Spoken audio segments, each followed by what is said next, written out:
Hello, everyone. My guest today is Matt Mullenweg. He is the co-founder of the open source blogging platform WordPress, the most popular publishing platform on the web, and the founder and CEO of Automattic, the company behind WordPress.com, WooCommerce, and Jetpack. Additionally, Matt runs Audrey Capital, investment and research company. He's been recognized for his leadership and success by Forbes, Bloomberg Businessweek, and many other magazines. He's originally from Houston, Texas, where he attended the high school for the performing and visual arts and studied jazz saxophone. In his spare time, he's an avid photographer. He splits his time between Houston, New York, and San Francisco. Matt, are you ready to take us to the top? I'm ready. All right, very good. So I'm excited to chat with you. Now, I want to put this out there right away. When people think about Automattic and they think about WordPress, how should they think about the relationship between the two? So think of WordPress as an open source project and software that people can run anywhere in the world. And Automattic both provides some WordPress services and contributes a lot to the project. So they're separate but closely related. I think where people get confused is a lot of the same people are behind each, including myself. Yeah, you gave a good analogy on stage, which was to kind of think of yourself as the Procter and Gamble behind brands that we know and love, like WordPress, WooCommerce, Jetpack, and others, right? Yeah. All right. So give us the backstory here. You were early on at CNET, I think, doing open source stuff. Was that right out of college? Yeah, I actually ended up dropping out to take the CNET opportunity. I had visited San Francisco, kind of in between my sophomore and junior year, and ended up connecting with a lot of great companies, including Google, Yahoo, CNET. And then when I returned, started to get some job opportunities. And I decided that, it was such an incredible opportunity. I could stay in college 2 more years and hope to get that kind of job, or I could just go for it. And it didn't seem, I wasn't too into college at the time, but I also wasn't going to like an amazing school. I was going to University of Houston, which was fine, but wasn't like, it was great on the tech side. You weren't going to miss the jazz club or anything?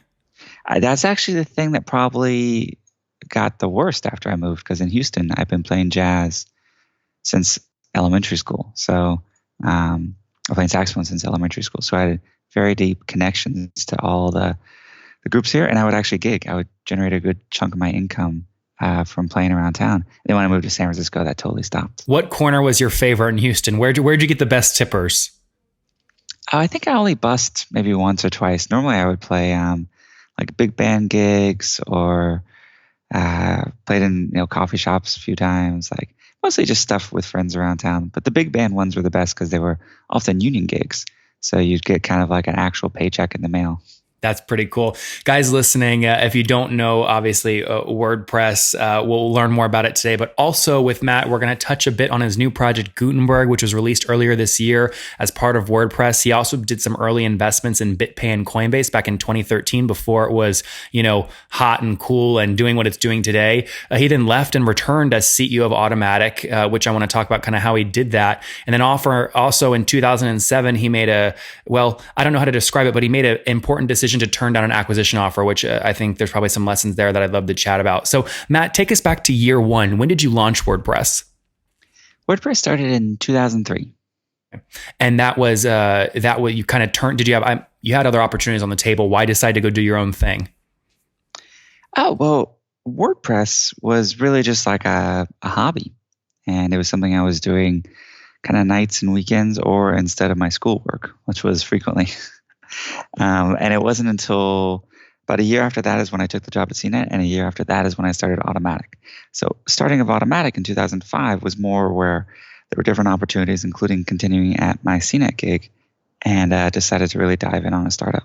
And how did the open source community judge you opening up a company that was clearly meant to kind of build the ecosystem and also make money to enable you to build further? How did you manage those expectations with the open source community? Oh, I think people were highly skeptical, but rightly so, regardless of who I am or anything. Like the history of most companies coming out of open source projects is that the open source project really suffers, especially kind of years 4 to 6 when the company starts to maybe feel the grind of fundraising or growth or something like that. We now have, over a decade of Automattic and WordPress. So even though today there is still some skepticism on my motives or Automattic's motives or things like that, or just people in the ecosystem who work against Automattic very directly, we now have a lot of history showing that I very much take a long-term view to these things, and that the Automattic and WordPress can grow very much together. And in fact, Automattic, I think, has helped WordPress grow far, far beyond what it would have without it. Today, or at least in your guys' 2016 report, you shared almost 595 million posts were written in that year on the platform, and 457 million comments had hit. What do you think that's going to look like here in 2017 as we close out the year? I'm sorry, you froze for a second. Oh no, I'll repeat it, Matt. So it looks in 2016 in your report, you articulated almost 600 million posts were written on the platform. What do you think that number will grow to here as we wrap out 2017?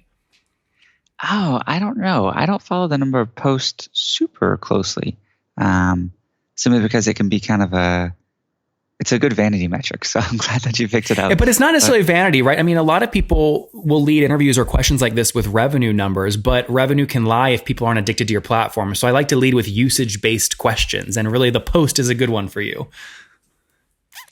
Yeah, maybe I should be thinking more about posts. Why don't you? Wait, why don't you? This is interesting.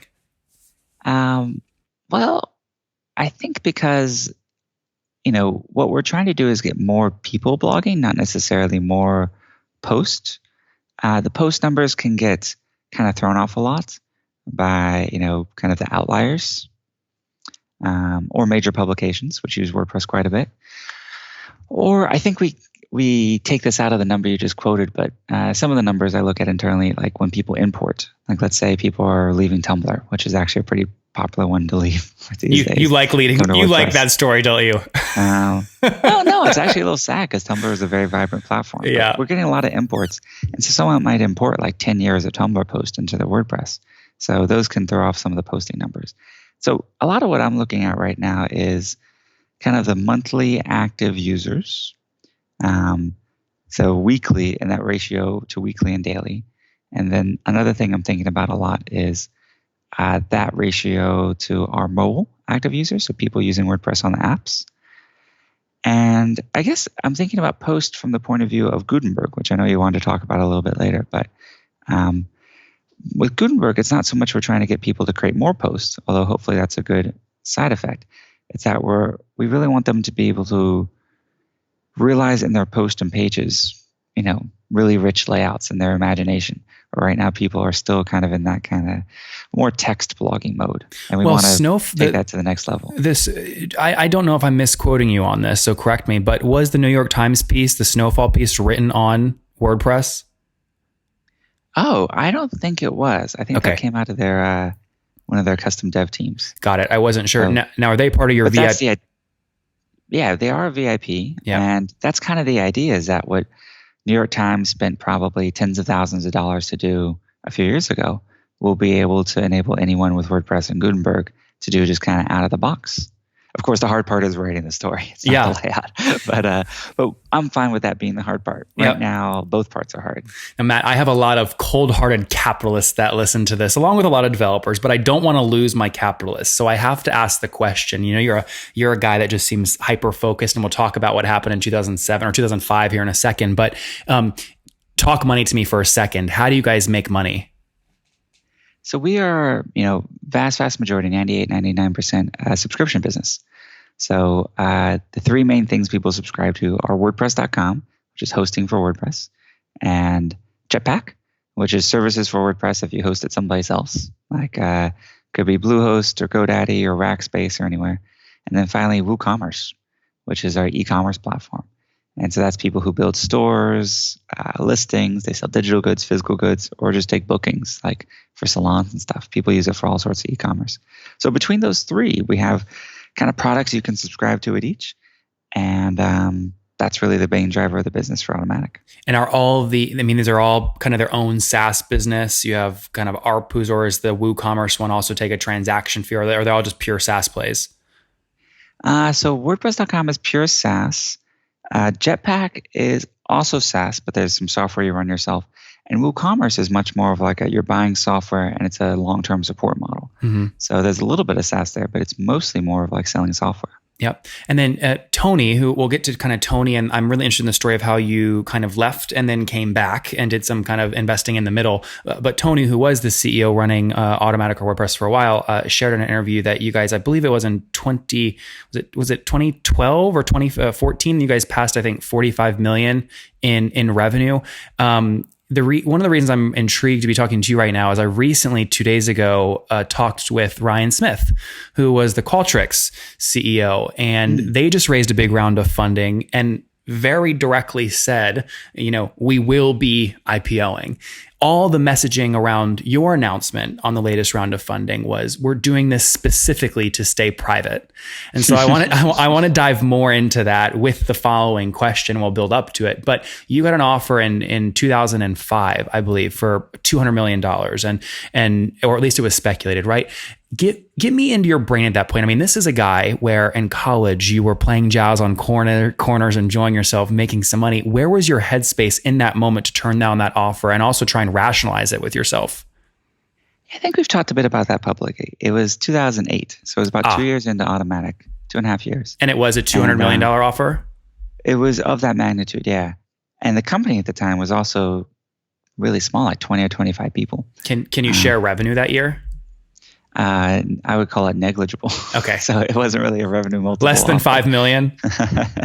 I don't remember actually, but like probably in that range. Yeah. And so really, really cool offer. Would have been great partners. And sometimes I wonder, not that I should have taken the offer, but just where we would have gone if we had done that. But the main thing for me was it was very early for Automattic. And it seemed like there was a lot more we could do, that we could do that best if we were independent. And then for like my day to day, the things I was doing then and now, which is like leading the product for WordPress, working alongside great people at Automattic, creating services, trying to create that dent in the web, if you will. It's like, well, if I had $100 million, I'd want to do exactly that. I don't know if I'd want to change my life at all. And so what we ended up doing is sort of turning that into a round of funding where we both put some new money into the company. Matt, can you share who that was? What company made that offer? No. Okay. And but when you say you both, and I don't understand what you mean when you say you turn that into an investment, the company then invested instead of acquired you?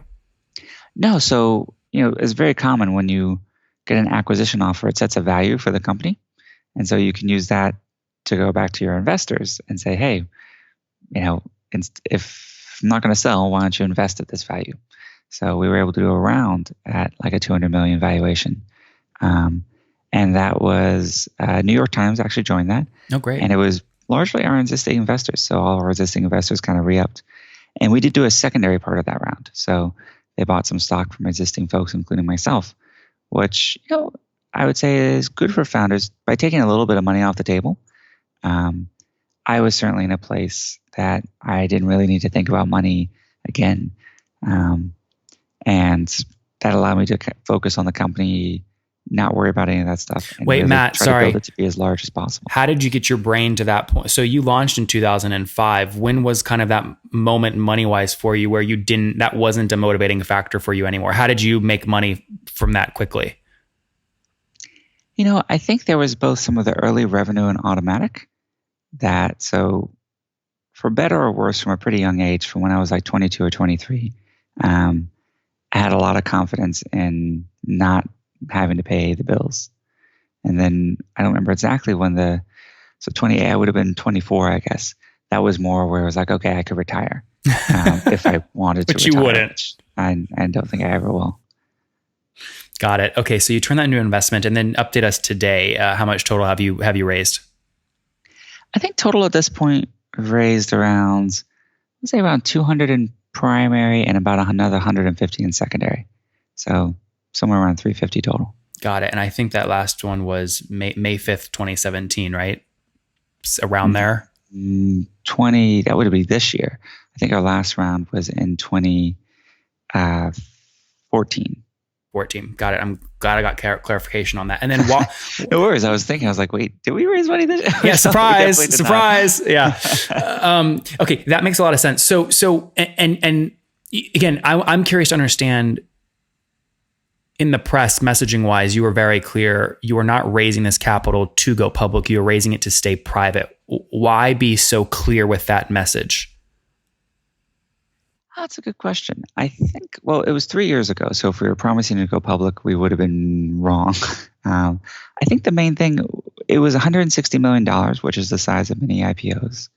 And we really felt like being private would give us the most flexibility for the next several years, including against our public market competitors who are reporting things quarter to quarter.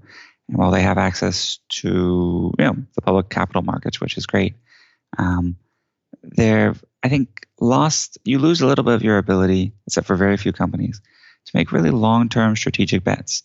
And we believe that this is still very much, the first inning of this space, and that we're making investments, some of which are going to pay back over 3, 5, and even 10 years. So having a set of investors on board that are thinking long-term was really, really important. And we've been very lucky to really develop that investor base over time. In 2010 at LeWeb, it was generally reported by TechCrunch that you guys had passed that magical kind of $10 million per year mark. And then 2012, obviously, kind of Tony put out the statement, 45 million, 70 million sites, up from 35 million in 2011, and over 500,000 paying customers in that year. Are you comfortable sharing kind of where you are today, or maybe giving a range? Are you more or less than 150 million in ARR? I think the thing that we're saying publicly is that we're into the 9 figures. So okay, got it. Fair enough. So past 100 million in ARR, but we'll say less than $1 billion in ARR. That's a good range. I can say less than $1 billion. Less than $1 billion. All right. So far. Next year will be $1 billion, right? All right, good. So I want to transition now to some of the softer stuff in the business. We got some economics. You were running the company. Mm-hmm. Walk me through the process. Why did you replace yourself with Tony? And strategically, how do you recommend other founders do that if they want to go down the same path? Yeah, it's definitely factually true to say I was running the company in the very beginning, but it was also just like 5 people. So it's not like, it wasn't like, although a CEO, it wasn't like CEO like you might think of a CEO. And I had already met Tony and knew that I wanted Tony to join the company. So it was more a matter of him kind of wrapping everything up at Yahoo, where he had sold his previous company to. But I knew I wanted Tony to be CEO. So he joined, and we always worked super, super closely together. So it was very much like we were paired, essentially. And I learned a ton working alongside him. But we were always really clear with everyone, because I had seen co-CEO and other kind of arrangements, and that seemed to create a lot of conflict. So I wanted everyone in the company to be clear. There was a clear hierarchy, and Tony was at the very top. So he had the final say on everything. Which I just think is healthy for an organization, to have kind of a clear lines of responsibility. But then as it's sort of started to scale, and we started talking about this probably, certainly a few years before we made the switch, was Tony's passionate about smaller teams. And I was really excited about taking Automattic from like 200 people to 2,000 people. So we talked about it for a while, and that was actually a good exercise, because we started to think, well, what's the things that Tony's doing that I'm not going to enjoy or be good at, and really started to build up the executive team. Got a great CFO, general counsel, head of HR, like sort of building out the team, which is something we should have done anyway. And then the day after my 30th birthday, which Tony came to celebrate me with, we kind of passed the baton, and he moved to take over a small team on Automattic, and I became CEO. And that's that. And we still work together today. So that's so fun. So it's almost like you use the CEO title as a carrot to pull him into the company, right? From Yahoo. It worked really well, and now it's working well, just in a different form. Yeah, I think Tony and I like to say that we're business soulmates. Like, he's someone I definitely see. I hope that we're in each other's lives the rest of our lives. And the past, I guess, how many years? 12, 13 years. That's been at Automattic, and hope that can continue as long as possible. And if not, we'll figure out other ways to work together. Well, if we learn from history, there's somebody else right now that's winding down an acquisition and potential earnout with Yahoo, who is also kind of in this space. Are we going to see a David Karp at Automattic anytime soon? Oh, it's like when you try to get me to badmouth Tumblr earlier. I love David and Tumblr. No, I wasn't trying to get you to badmouth him. I was curious. I mean, I was just looking at patterns, right? No, yeah.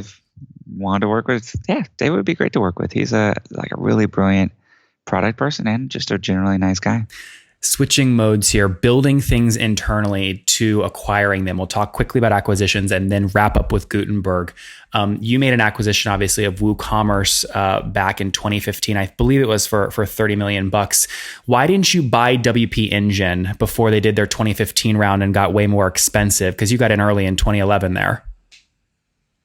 That's a good question. So I would say that Automattic isn't really so much in the hosting space, except for WordPress.com, which is like our entry-level product. So, but Matt, that's a big deal, right? Well, our strategy with the many, many web hosts out there, including WP Engine, is to really create a great set of services with Jetpack that complement what they do. I see. WP Engine at this point is 450 people. That's Automattic's only 650. So just serving their customer base, which is much smaller than ours, takes almost the same number of people. And if you add that up with the other people working on WordPress like GoDaddy and Bluehost, you get into the many, many thousands. So it's just kind of a different business. And there's people who will build that type of business and be really passionate about it. Automattic's really like a technology and product company. So that's why WooCommerce made a lot of sense, is it's both a technology and a product. And we'll create SaaS services for it. And you can run it on WordPress.com, so there's definitely a hosting piece as well. But we think of it kind of like Google with Android. Like they'll make their Pixel phones, so we'll make some versions of WordPress that we think are the best in the world. But very key to our strategy is also working with every other manufacturer out there and every other host out there. So maybe there'll be Samsung, maybe there'll be HTC, like who knows? But there's lots of space for many companies in the WordPress ecosystem. Gutenberg. Why make it your first project when you get back? What is it, and how can my listeners go use it? Sure. So first I'll say that Gutenberg's still in beta. So it's an open beta. But if you search for it on your plugin directory, search for Gutenberg, you'll see it and you'll be able to install it. The big idea is that we can basically move editing posts and pages from being kind of a document model where you type a bunch of text in the box to where you're really taking these building blocks, be it, text, list, but also things like maps, videos, contact forms, products, and you can rearrange them in blocks, like building things with Legos.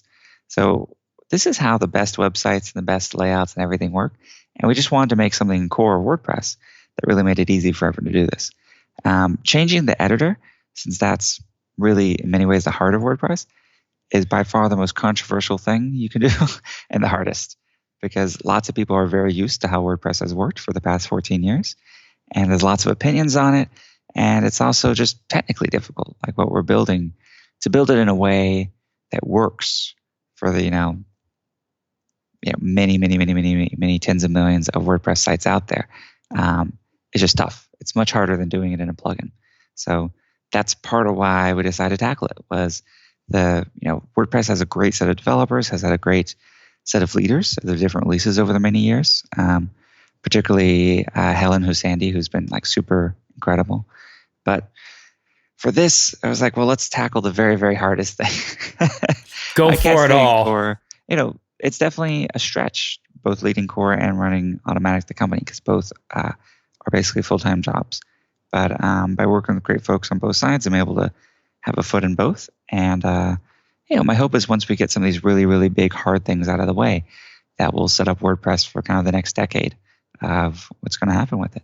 Makes good sense. Last questions on crypto, Matt, before we wrap up with the famous five. You made bets via your, do you call it a VC firm, Audrey Capital? That's how it's structured? It's structured. Well, it's a VC, but I'm the only LP. Got it. So it was a vehicle for me to make these investments. Yeah, so you made early bets in Coinbase and BitPay. Why? This was 2013. Oh, it's CoinDesk, not Coinbase. Sorry, CoinDesk. Coinbase would have been awesome. Yeah. Yep.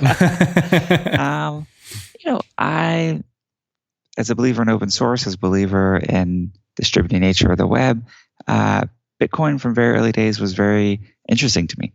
And WordPress, I think, was one of the first large internet services to add support for accepting Bitcoin for our services.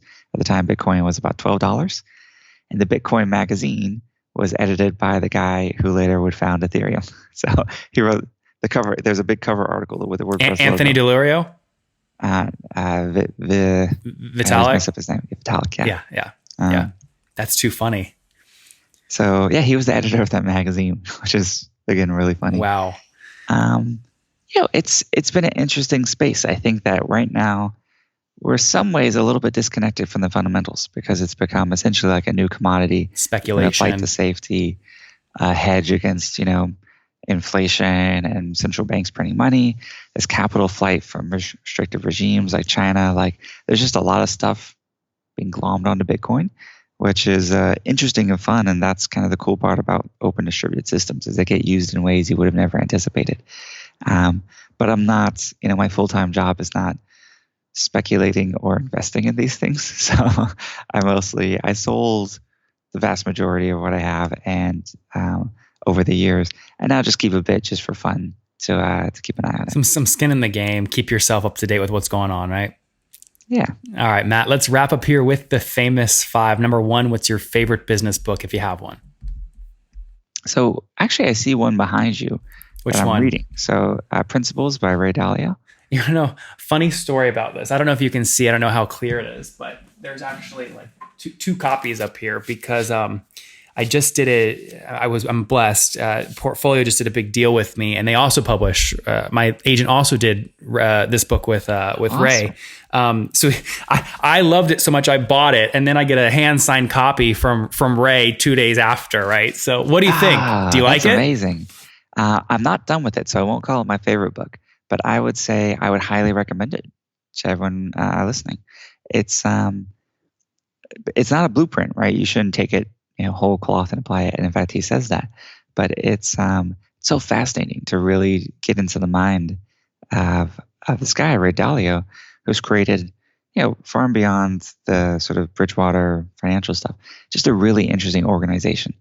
And I often, one of my fantasies is like, I would love to just work at some of these really companies like Google or be inside Facebook for just like a year to like learn about their internal systems. I would just read the intranet the whole year. Yeah. I don't actually want to work at those companies as much as like really deeply understand how they work and how they manage things and everything like that.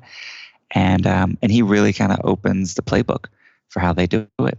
And I'm also excited for the coming year when they're going to release some of their tools around assessments.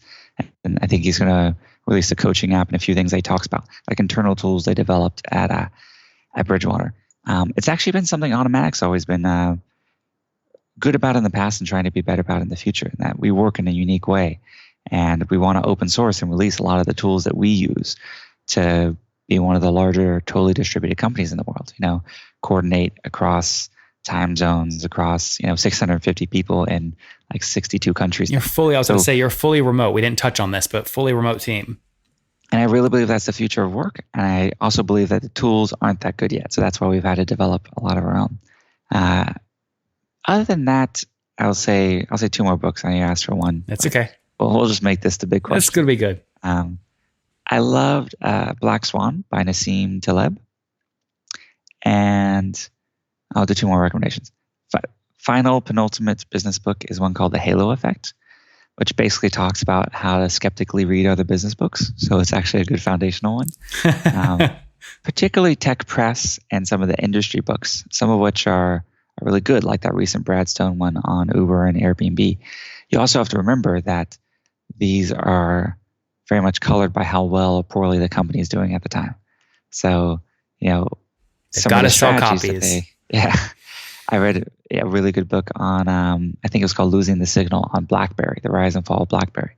So if that book had been written in 2005, it would have probably said how all their strategies were perfect. Now written in 2017, it sort of looks at the stuff they were doing in 2005 and saying, oh, this was a huge mistake. So you have to be careful about taking lessons whole cloth from things. And then finally, something that I've started doing the past year or two is just reading a lot more fiction. I got into a mode where I only read nonfiction and business books and science books and history and stuff for a really, really, really long time. And actually reading fiction has helped open me up in ways that have helped the business side of my work in a huge way. And, because it's relatively new to me, I'm just going to all the classics, All the Light We Cannot See or 100 Years of Solitude, or just like books that aren't necessarily new, but like that people have said are really, really amazing, and digging in and really loving it. Number 2, is there a CEO in particular that you're following or studying? And avoid the common ones. Anyone kind of underground you really like following?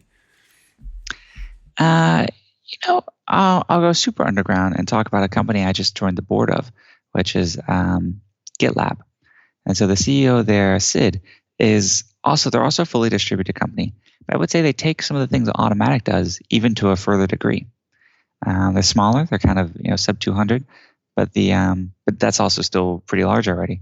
And they're open source, but their business model is totally different because they're doing very much the enterprise side of things. So I've been learning a ton, both from the company and just learning more about the enterprise side of the business. That's great. Now, as a distributed team, number 3 here, what's your favorite online tool that you guys use to run and grow the business? So we use this thing we built called P2. You can look it up at p2theme.com. And it's basically like an internet blogging tool. So you can use it to share things with your colleagues. We use that instead of email. So there's basically no email inside of Automattic. Interesting. All of the email I get is external, which is also why I'm not very good at replying to it often. Everything internal either goes through P2 or Slack. By the way, I have to ask you something on that. Why did you agree to come on? Because we tried some different, we were very tactical with you and a few other CEOs on purpose. What worked for you? Why'd you respond? I don't recall. No, I did. Hey, sorry, I'm glad you didn't make something up on the spot, but I'm glad you came on. This has been very valuable. So, but it's definitely, email for me is, since it's generally external and I prioritize WordPress and Automattic, it can take a while to get back to folks. So I'm sorry if it did. Nope, it was good. I had to work for it. It's good. Number 4, how many hours of sleep do you get every night? The past few months, kind of since the summer, it's actually been not enough. But I do target at least 7 hours. And actually last night I got 9 hours. So I'm feeling really great today. But I've been going for a few months on kind of a 4 to 6 hours. Yep. All right. And what's your situation, Matt? Married, single? Do you have kiddos? I'm not married and I have no kids. Single, no kids. And how old are you? I'm now 33. 33. Very good. So 3 years back at front there after the baton was passed off. Last question. I'm going to change it for you. Because you're wanting to stay private, what's the one argument that you've made to yourself where it would make sense to go public? Oh, well, let's assume that at some point in the future, the business is at a point where there's sort of no longer a strategic advantage to being private. Access to the capital markets that are public would be fantastic. And also provide liquidity to some of our early investors that have been around since the very early days. What I also like about it would be that WordPress has a huge ecosystem, tens, maybe even hundreds of thousands of people that make their living from WordPress outside of Automattic. And it'd be great for them to be able to have a piece of the business. So that's actually something. If there were a way that didn't create tons of regulatory and disclosure hassles and everything like that, that I could give, or let everyone who'd ever contributed to WordPress have some ownership in Automattic, I would do it. Now, Matt, come on, this is ironic. Like token issuance. Sure. That is kind of a way to IPO without IPOing. Right? And do what you just said very well. I thought about that, but I think... Did you really? You seriously considered it? Of course. But, one, I think there's a lot of 99% of those are going to go to zero. Yeah. But there's also some in there that'll be category changing and change the world. But for us, I think that the token should have something intrinsic to it. It's sort of proof of work that is really important for the business or the issuers or the holders. And there's just nothing in our business that would really benefit from a token or a distributed ledger or that sort of approach.